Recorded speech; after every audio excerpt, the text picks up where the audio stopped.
మీ business ఏదైనా మీ ఊర్లో promotion చేయాలంటే అది సుమన్ టీవీతోనే సాధ్యం. ఇప్పుడే సంప్రదించండి.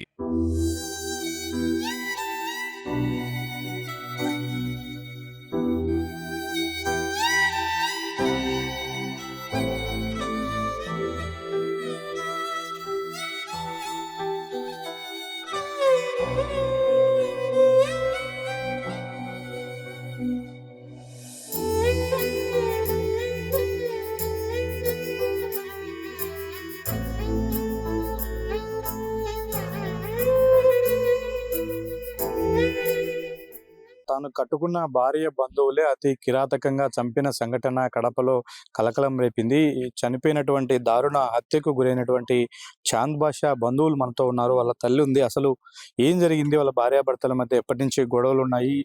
చంపేంత వరకు ఎందుకు విషయం వెళ్ళింది అనేది తెలుసుకుందాం. ఏం జరిగింది మా మొదటి నుంచి కూడా మీ కొడుకు విషయంలో? పెళ్ళైన నుంచి గొడవే సార్. ఒక్కరోజు మా కాడ సంసారం చేయలే. ఒక్కరోజు మేము బాడెక్కిండ్లు తీసుకుంటే ఉండలే. వాళ్ళ అమ్మోళ్ళ ఇంట్లోనే వాళ్ళ అమ్మ మాటలు, వాళ్ళ నాయన మాటలు, వాళ్ళ తమ్ముళ్ళ మాటలే ఈని ఆర్కే నగర్ లో చాలా అగసాట్లు పెట్టింది. ఒకసారి తలకాయ బగలు కొట్టింది. పిచ్చోడైపోయినాడు, కాపాడుకున్నాము. ఇంకొకసారి ఉరేసింది, దానికి కాపాడుకున్నాము. ఇంకొకసారి వచ్చి వానికి వాకిలేసేసి లోపల పెట్టేసి 10-15 మంది పోలీసు వాళ్ళు వచ్చిన తలుపులు తీలే. రాత్రి 1 గంటకు కాపాడండి కాపాడండి అని కేకలేసినాడు. కేకలేసి ఎట్నో ఒకట వానికి నోట్లో గుడ్డలు పెట్టి ఉరివేయాలని బిగించినారు చీరతో. మళ్ళా వచ్చి కాళ్ళకు కట్టేసినారు.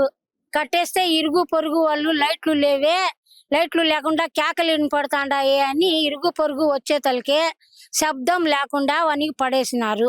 పండబెట్టేసి పొద్దున్నే నువ్వు గినక అరిసినావంటే నీకు ఇప్పుడే చంపేచ్చా, నిన్ను పొడిసేచ్చాను, నువ్వు స్టేషన్కి వచ్చిందనక మర్యాదగా మాతోనే రావాలా అని స్టేషన్కు తీసుకొని పోయినారు.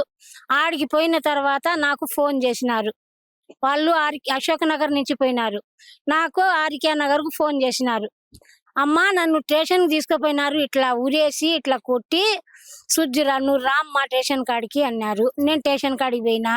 వాళ్ళ కాళ్ళు గడుపులు పట్టుకున్నా. సార్ వాళ్ళయ్యి జరిగిన ఈ మాటలు కేసు ఎఫ్ఐఆర్ చేసినారు. తర్వాత వచ్చి అది ఆడపడుచుల మీద, ఆడపడుచుల మొగుళ్ళ మీద, నా మీద కేసు రాపిచ్చింది. కేసు రాపిచ్చినా గాని సాక్ష్యాలు తెమ్మన్నారు వాళ్ళు. మేము పోయి వాళ్ళకి కొట్టినట్టు సాక్ష్యాలు లేవు వాళ్ళ కాడ. మన వీధిలో లేవు, వాళ్ళ వీధిలో లేవు. అది అట్లే పోలీసులు సస్పెన్స్ లో పెట్టేసి, అమ్మా వీళ్ళు చంపేస్తాది, నీ కొడుకుని తీసుకొని నువ్వు యాడుంటావు ఆడ ఉంచుకోపో అన్నాడు. నా కొడుకుని తీసుకొని వాళ్ళ కాడ సంతకాలు పెట్టేసి నేను తీసుకొని నా కొడుకు వచ్చేసినాను. వచ్చి మేము ఇక్కడ ఉండిపోయినాము అశోక్ నగర్ ఆర్కే నగర్ లో. ఆడనే ఉండినాము. ఇంకా అది మా జోలికి రాలే, మేము వాళ్ళ జోలికి పోలే. వాళ్ళ నాయన వచ్చినాడు 20 రోజులు కోయేటి నుంచి వచ్చి. వాళ్ళ అమ్మ వాళ్ళ నాయన వాళ్ళ తమ్ముడు మాటలు విని టార్చరు పెట్టి ఆర్కే నగర్ కు వచ్చి కొట్టి సెల్లులు తీసుకొని వాళ్ళు పారిపోతే పోలీసు వాళ్ళకి పిలిచినాను నేను. చించోక్ పోలీసు వాళ్ళు, ఇక్కడ పోలీసు వాళ్ళు, రిమ్స్ పోలీసు వాళ్ళని పిలిచిన. రిమ్స్ పోలీసు వాళ్ళకి పిలిస్తే వాళ్ళు రాసుకున్నారు కేసు. రాసుకొని గొంతంతా ఇట్లా చేసినారే, వాని కింద పడేసి కొట్టినారే, వాని ఫోన్ తీసుకున్నారే అని వాళ్ళు సారోళ్ళు రాసుకొని స్టేషన్ కాడికి రండి అన్నారు.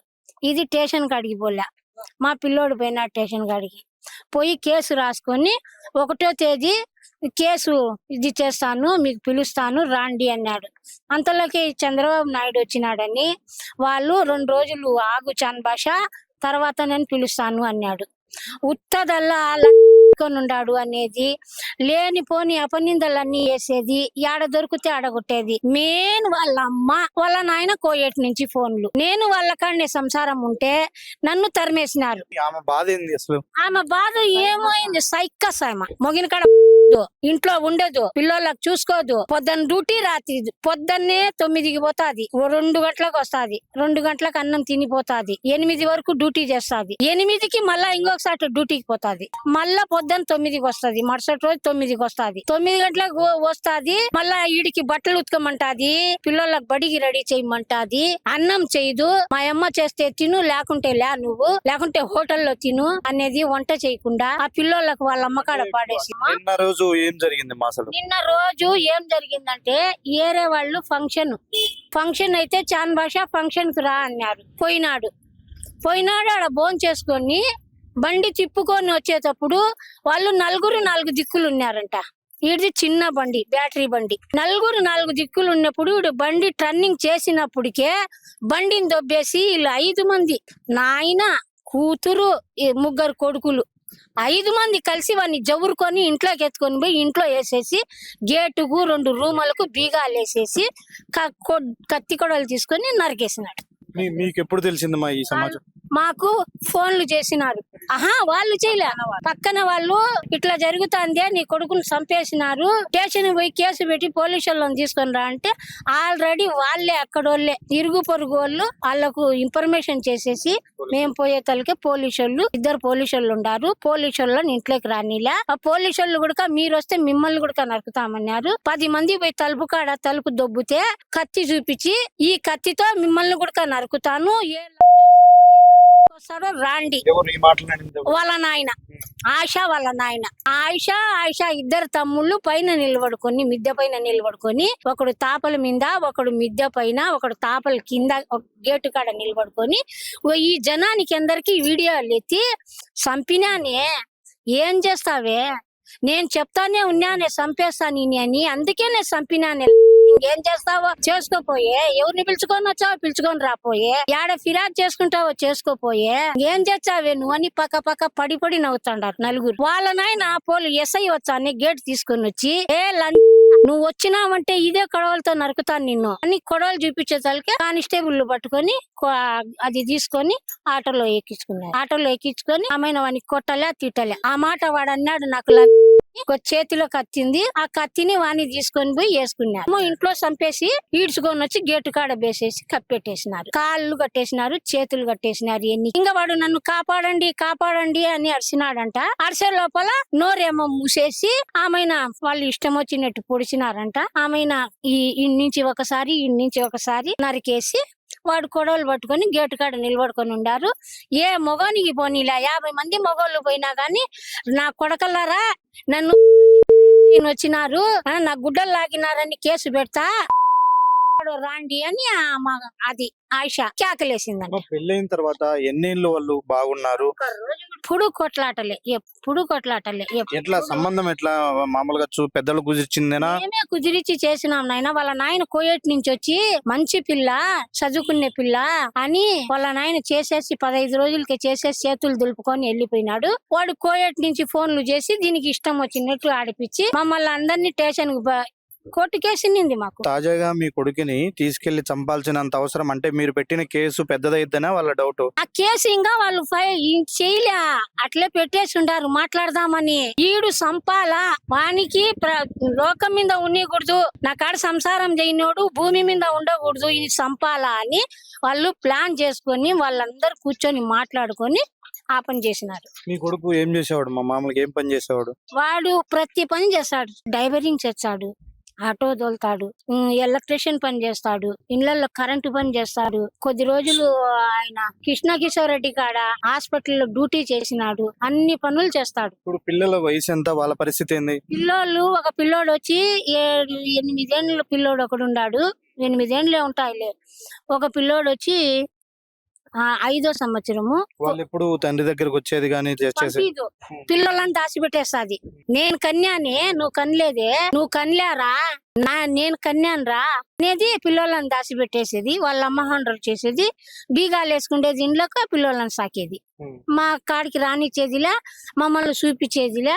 స్టేషన్ లో కూడా నన్ను పట్టుకొని ఇగ్గులాడి జేజా అని ఏడుస్తాన్నా. ఆ పోలీసు వాళ్ళు ఎస్ఐ గుడక వాళ్ళు అమ్మాయిని ఏడుస్తాండారు, ఇచ్చేయి ఆ పిల్లోళ్ళకు తీసుకొని పోతాది అంటే ఈలే. 6 నెలల నుంచి నా కొడుకు నా దగ్గర ఉన్నాడు. ఆర్కే నగర్ లో మేమున్నాం, అశోక్ నగర్ లో అది ఉంది. అది మన జోలికి రాలే.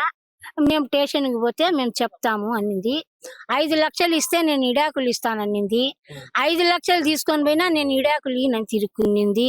మళ్ళీ నేను ఇయ్యను, నేను ఎందుకు ఇచ్చా, నేను ఇచ్చే ఇడాకులు నువ్వు ఇంకొక దాన్ని పెళ్లి చేసుకోవాలన్నా దాన్ని బతక నిన్ను, నిన్ను బతక నిన్ను, నీ అమ్మను బతక నిన్ను, నీ చెల్లెళ్ళని బతక నిన్ను, నీ కోయట్లో ఉండే భావన కూడా ఈడుస్తా. ఏమనేది మీ కొడుకు మీద ఏం ఆరోపణలు చేసేదమ్మా? ఆమెకి ఇబ్బంది ఏంది? ఏమో సార్, దాని మనసులో ఏముందో మనకు తెలియదు. 15,000 దానికి జీతం సరిపోదంట. 15,000 జీతం తెచ్చిస్తాండావు, నువ్వు ఏం సరిపోతాది? నువ్వు ఇంకొక పని చెయ్యాలా, నువ్వు ఇంట్లో పని చెయ్యాలా, నువ్వు పిల్లలను కనిపెట్టుకుని ఉండాలా. నేను 2 డ్యూటీలు చేస్తాను కదా, నువ్వు ఒక్క డ్యూటీ చేసేవాడివి. నువ్వు పిల్లల సౌకర్యం చూడాలా, పిల్లలకు హాస్పిటల్కి తోడుకొని పోవాలా, పిల్లలకు టానికులు వేయాలా, పిల్లలకు మందులు వేయాలా. అంటే అమ్మే నేను చూసుకుంటాలేమ్మే అన్ని అంటే, నీ కొడుకు ఇట్నే నువ్వు నేర్పింది, వాడు చేయకుండా నువ్వు చేస్తావా అని చెప్పి రచ్చ ఆడతానే ఉన్నారు మామూలుగా. అంటే పెళ్ళైన తర్వాత పిల్లలు పుట్టినా కూడా కొద్ది రోజులు పిల్లలు కడుపున వాళ్ళు మించి సార్ ఎప్పుడు ఆర్కే నగర్ లోనే సార్ రచ్చ. ఇల్లే పంచాయతీకి ఆడ నుంచి వచ్చేది ఇక్కడ కొట్టిపోయేది, కేసులు పెట్టేది.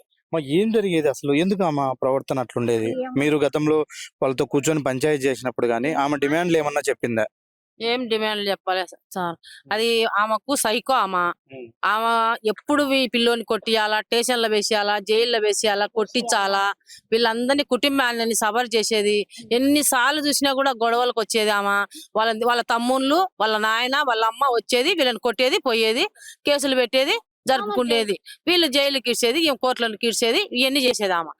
పెళ్లి అయినప్పటి నుంచి పిల్లలు పుట్టినారంటే వాళ్ళ పిల్లలు ఎట్ట పుట్టినారా, ఇంత ఉంటే పిల్లలు ఎట్ట పుట్టినారు, పిల్లలు ఏదో టైంలో పుట్టింటారు తప్ప వాళ్ళకిద్దరికి సఖ్యత లేదు. వాళ్ళిద్దరికి అస్సలు వాళ్ళకు ఒక్కసారి కూడా మనస్పర్ధ లేకుండా ఉండవు. ఎప్పుడు చూసినా ఇయ్యే. ఆ పిల్లోడు మామూలుగా సోషల్ వర్కర్ గా చేస్తాడు. ఆ పిల్లోడు అన్ని పనులు చేస్తాడు. ఎవరు పేదోళ్ళు ఉన్నా కూడా వాళ్ళని పేదోళ్ళ కడిపి పలకరించి కూర్చొని అన్ని చేసేవాడు. ఎవరిని అడిగినా కూడా మంచోళ్ళనే చెప్తారు. ఆ పిల్లోడికైతే అట్లా లేదు. ఆ అమ్మాయే సైకో. అట్లాంటి మంటోళ్ళను భూమి మీద బతకనిచ్చినా కూడా వేస్ట్ అని నేను అనుకుంటున్నా. ఇటోళ్ళని ఉరి తీయాలని నేను తెలియజేసుకుంటున్నా. పెళ్లి చేసుకున్నప్పటి నుంచి కూడా భార్యాభర్తల మధ్య గొడవలు జరుగుతూనే ఉండేవి. చివరికి ప్రాణాలు తీసేంత వరకు కూడా వాళ్ళు వెళ్తాలని మేము ఊహించలేదు. అనేక సార్లు తమ కోడలు తమను స్టేషన్కి లాగినప్పటికి కూడా భరించాము. కానీ ఈరోజు తమ బిడ్డనే అంతమొందించేంత వరకు కూడా వాళ్ళు వెళ్ళారు అని ఆ తల్లి ఆవేదన వ్యక్తం చేస్తుంది. వీడియో జర్నలిస్టు నాగేంద్రతో సుదర్శన్ రెడ్డి, సుమన్ టీవీ, కడప.